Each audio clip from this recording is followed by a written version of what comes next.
The Weekend, Blinding Lights. We're live across Newcastle on 105.3 New FM. It's 6:38, very chilly, 16 degrees the top on the coast today. Right now we're crossing to New York City to chat to Ronald Weaver, who is a photographer over there in the thick of what's happening in these riots at the moment. He joins us now. Violent protests continue to rock cities across the United States. Lots and lots of policemen driving in all over Santa Monica right now to try and maintain the peace and try and protect some of those businesses. Rioters are burning down Minneapolis. Ronald, good morning, mate. How are you today? Hello. Hey, sorry about that. Hey, thanks for having me on. That's all right. No, thank you for taking the time, man. We really appreciate it. First question, man, set the scene for us. You must have seen some pretty horrific things in the last couple of days. How are you feeling personally? To be perfectly honest with you, it's been an emotional overload the last few days. Seeing things get progressively worse. Obviously, a big part of me being a Black American is support for this movement. There's so many peaceful protesters, yet there are a significant amount of people that are choosing violence over everything else. So it's just tough. Yeah, so you're out there on the streets and, you are, as a photographer, capturing all these moments. How does your family feel about you being out there?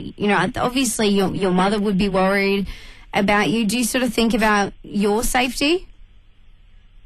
Without a doubt. To be honest with you, I was doing an Instagram live feed last night during what was probably the most hectic looting that I've seen over the last 48 hours.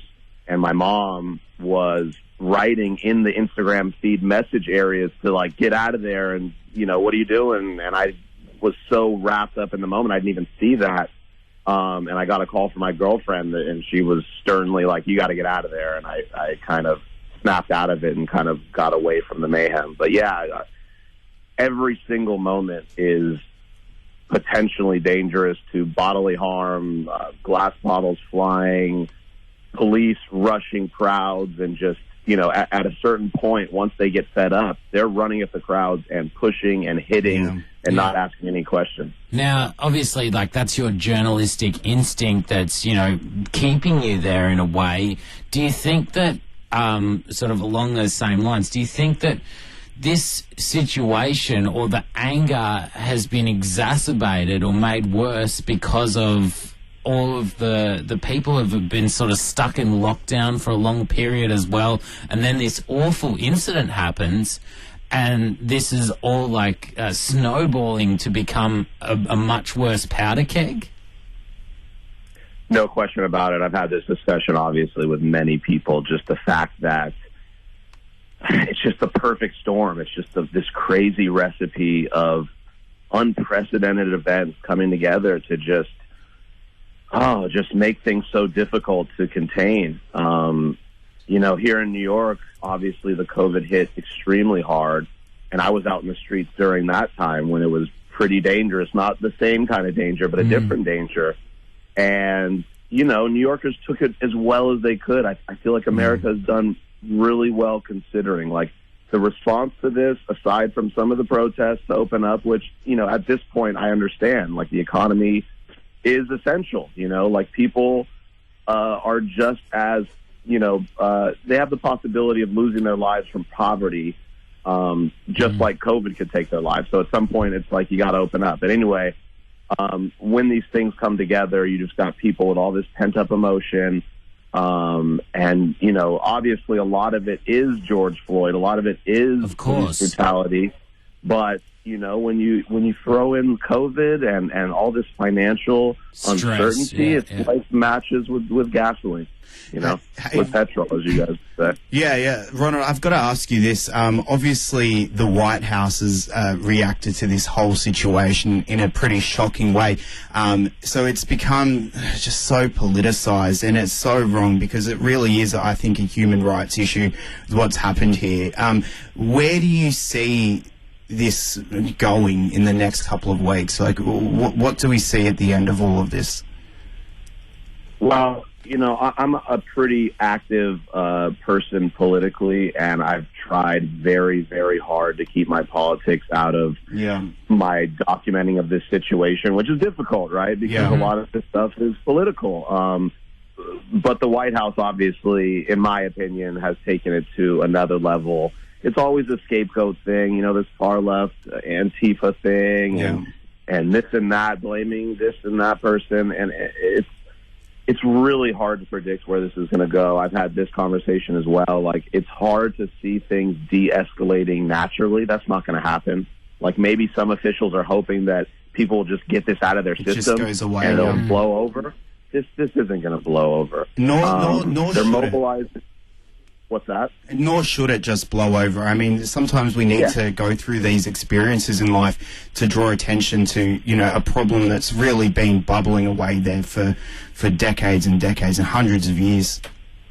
You hit it on the head. But, as far as where this is going to go, I hate to say it, we're one or two isolated incidents away from total warfare on the streets.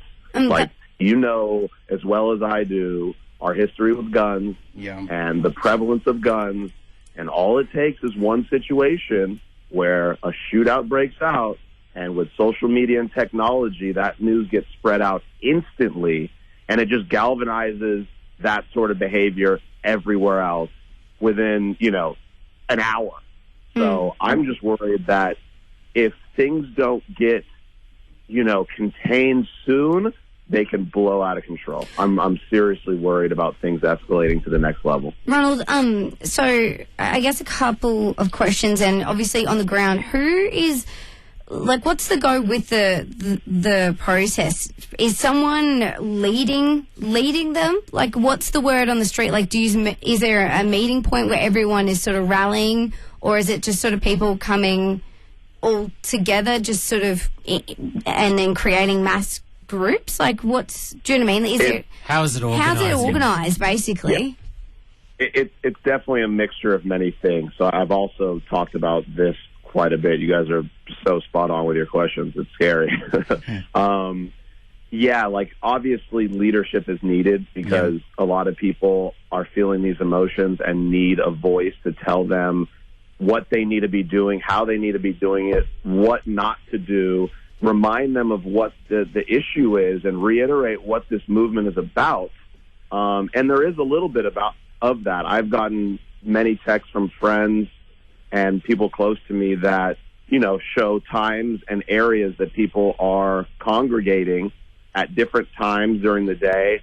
And, people go there, the crowd grows. Sometimes they start a march and go to other areas and circle back. It's kind of a mixed bag. But I've seen everything. I've seen stuff that was just naturally kind of congregating together, and I've also seen organized, peaceful marches with people with loudspeakers just preaching, going from destination to destination, stopping in the middle of the intersection, having 1,000 people kneel, and then someone gets up and just starts talking about the situation. So, Ron, one real quick question, sorry, because we do have to wrap it up.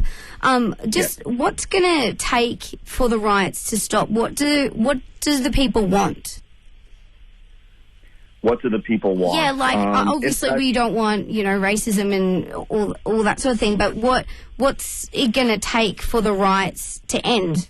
You know what I mean? Do they want Donald Trump to come out? I mean, I really don't know, and I don't know if it's ever happened where the government has negotiated with the public. I don't think that's realistic. I see the government trying to forcefully stop people. The justice system is a lengthy process. So seeing this guy put in jail that killed that man in Minnesota is not going to happen tomorrow. It's not going to happen soon enough for people to say, okay, well, at least they did something. No, it's not. So the answer to that question is really anybody's guess, Ronald, thank you for joining us, man. We really do appreciate it. I've got to say, your photos are unbelievably amazing. I think these photos are iconic in a way. Some of the shots I've seen, I'm just wowed by them. So do you have your Insta handle that people can check you out? Because I do think you're definitely worth checking out for everyone here in Newcastle to just educate yourself and just have a look what's really happening on the ground.